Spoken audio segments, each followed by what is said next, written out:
Hi, I'm Mark with Crown & Caliber, and welcome to Hidden Gems. Rolex is a brand that does not have many hidden gems in their lineup. We know their lineup pretty cold. The Submariner, the GMT, the Daytona, the Explorer, the Datejust, the OP. We know them. They've been around for decades. They do not change quickly or often. But this one's a little different. It's a watch of many firsts that has a history, and it doesn't get much attention. It's the Rolex Turnograph, otherwise known as the Thunderbird. So let's get into it.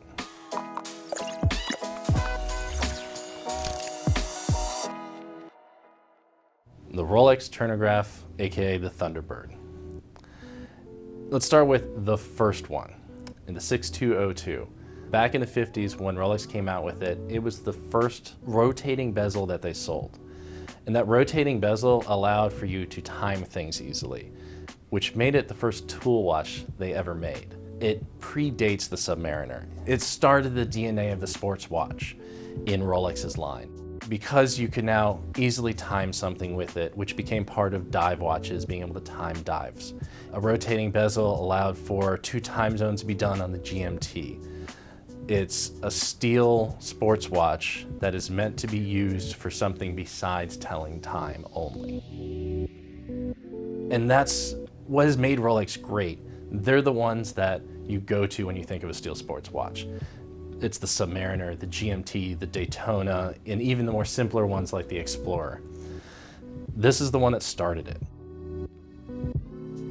And that gets glanced over pretty quickly, because after they came out with it, they put more attention to the Submariner line.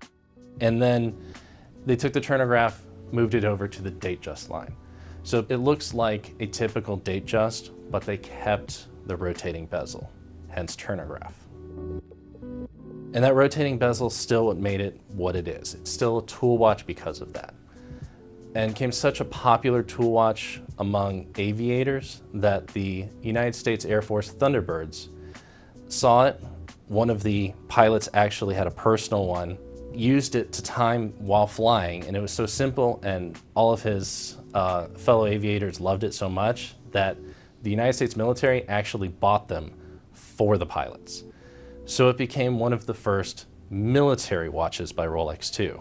And if you're going to sell a watch to the military, and you're going to sell a watch specifically to a group that has a great name like the Thunderbirds, name it the Thunderbird. So every one of these that's sold in America at that point is now marketed as the Thunderbird.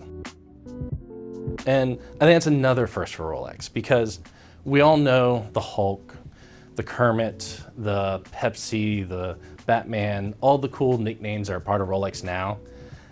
That didn't happen so far back in the 50s. This was kind of the first really cool nickname. You know, the Thunderbird is a great nickname. Along with that, it quickly became the first two-tone sports watch that Rolex ever made. And we think about now, you see the Submariners in two-tone, the GMTs come in two-tone for years. It's a very popular thing, it's becoming more popular. The Explorer just came out in a two-tone this year, and it's still one of those popular things. This is the watch that started it. And it gets ignored, it gets glanced over, that history. So much so that Rolex themselves stopped making the watch for a long time. And when they brought it back, they brought it out with the fluted bezel. And they brought it back was my personal favorite version of this. It's a tool watch that is easy to wear, dressy, easy to wear casually, has a great history to it, and has a pop of color with the red hand on them. I love this watch, and they only made it between 2004 and 2011. It's not a very widely produced watch, even though the history of it is so rich. And that's something that's unusual among Rolex. They make it forever. And they advertise the history of it and everything that goes into it. This is not that. This is a watch that gets overlooked, even though the history is as rich as a Submariner. It has the nickname of the Batman, or it has the two-tone that came before all the other two-tones. We're talking about the Explorer finally coming out in a two-tone. This did it 70 years ago almost. It's a fantastic watch that gets overlooked but is beautiful, and that's the rarity among the line. And if you want to go even a step further, Rolex does not make limited editions often. They don't make small numbers. They make a watch and they put it out.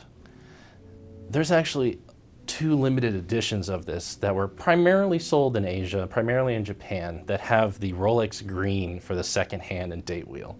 There's only 300 made in white dial, 300 in black. Those are hidden gems among the hidden gems. And I can't say enough about this, and it's worth going into the history of some of these watches to find out why they're a little different. And to me, this one's special. That's why it's a hidden gem. Thank you for joining me as we learned about the wonderful history of the Rolex Thunderbird. Join me next time on Hidden Gems.